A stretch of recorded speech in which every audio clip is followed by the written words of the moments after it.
Ever wanted to know what it feels like to be in the sort of situation where your life hangs in the balance and every second is an eternity? Come with us inside the Soviet Gulag system, a hell on earth of unimaginably degrading conditions, savage forced labor, and unending suffering. You'll be uncomfortably close to one of the darkest moments in human history after watching this video, and the appalling reality of what millions of people went through. Picture this: you're in an ice wasteland, Siberian wind hitting you in the face. The cold is so brutal, you can feel it drilling into your bones. You're hemmed in by a few strands of barbed wire fencing, empty watchtowers, and gun-wielding guards who'll shoot at the first show of defiance. And all about you, the screams and yells of other prisoners, are lost in the faceless, limitless wasteland. This is not a page from a science fiction novel, a glimpse of the all-too-real horrors of the Soviet Gulag prison camp system, active between the 1930s and the 1950s. Tens of millions were attracted to it, only an accusation over their heads. Picture yourself in bed each night, wondering whether you'd survive the cold or the hunger, or if you'd ever see your family again. This was true for millions. But here's the catch that puts everything into reverse. The gulags weren't so much where they sent people for serious crimes. No, some of the prisoners weren't even criminals. They were there for such crimes as openly speaking against the government, being a supposed class enemy, or simply being in the wrong place at the wrong time. And the conditions: worse atrocities than anything in your darkest nightmares. The prisoners worked under conditions that were inhuman, digging ore, chopping wood, and tunnel excavation.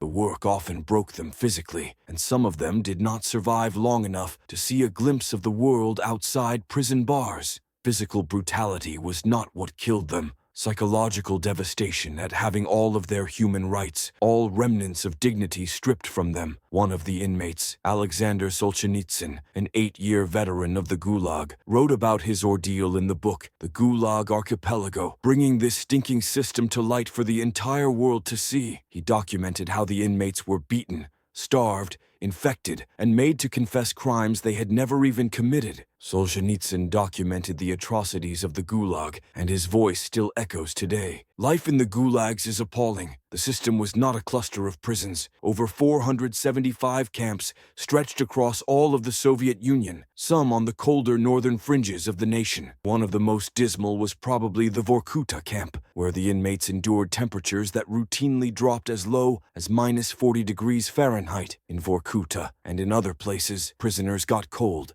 But they didn't just get cold. They were constantly at risk of being murdered by their exhaustion, starvation, or cruelty from the other inmates. Broken inmates with no idea of what was going on around them. The Gulag prisoners at best received a thin uniform, stale bread, and a meager spoonful of gruel per day. And the bread, well, usually it was wormy. The rations were so low that prisoners lost half their weight and sometimes even more. And the rest of the time they spent in overpopulated prisons where tuberculosis and dysentery were the standard. As a ways of making all this agony have a second kick, the psychological atrocities were not more cruel than this. To have to picture yourself ripped away from those you loved, on suspicion that the cruelty of the world would make it an unacceptable impossibility to ever be with them again. This would be the destiny of most who had been unjustly convicted in the gulags on flimsy charges. The majority of the deported to the gulags were intellectuals,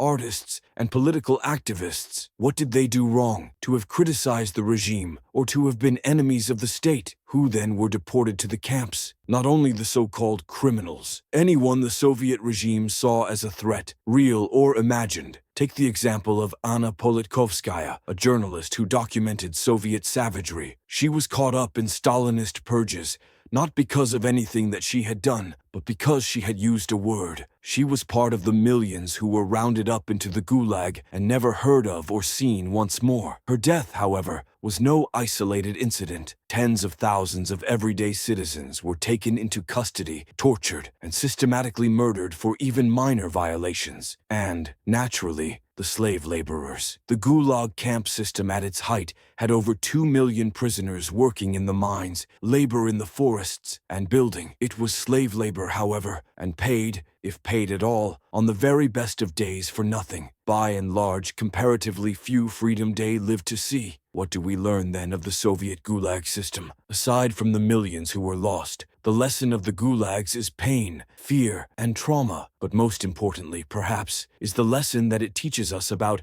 how easily a veneer of human rights can be crushed and how rapidly, so easily, they are lost when we allow systems of oppression to run out of control. We can remember, particularly in periods of comparative peace, how rapidly power is misused. But the Gulags remind us of the fact that we must defend the dignity of the human person at any cost. Today, the world continues to grapple with the legacy of past injustices, whether political repression, unfair imprisonment, or denial of liberty. And what the legacy of Soviet Gulags teaches us is to be vigilant at all times, to speak for the voiceless, and never let the darkest pages of human history be turned. What happened in the Soviet Union was no nostalgic asterisk to the page of history. It was an assault upon human decency and an object lesson which we cannot afford not to learn if we're ever going to be able to know that this kind of thing is never again to be imposed on the world. What are your thoughts regarding the influence of the Gulags on Russian society